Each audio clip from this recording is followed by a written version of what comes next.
Welcome to the Salmon Runs YouTube. Enjoy the video.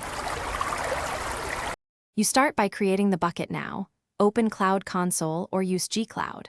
Once authenticated, pick a unique name, location, and storage class to control cost and latency. Make sure to enable uniform or fine-grained access depending on your team. Uniform is simpler for IAM. If you need recoverability, turn on versioning.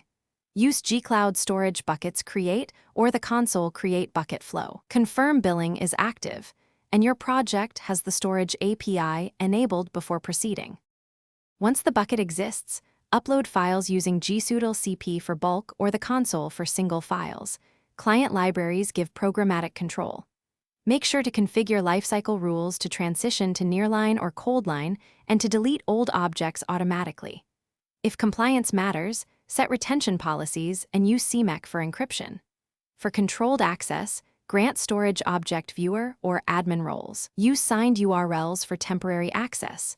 Verify uploads and metadata after each operation. To finish, validate your setup.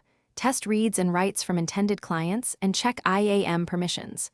If a client can't access objects, inspect audit logs and GSUDL output to find 403 or 404 errors. Make sure APIs are enabled, billing is active, and quotas haven't been exceeded. If CORS or cross-origin uploads fail, update CORS JSON. If problems persist, temporarily grant a broader role to isolate the issue, then tighten permissions back down once fixed. Thanks for watching. Consider subscribing if we helped you.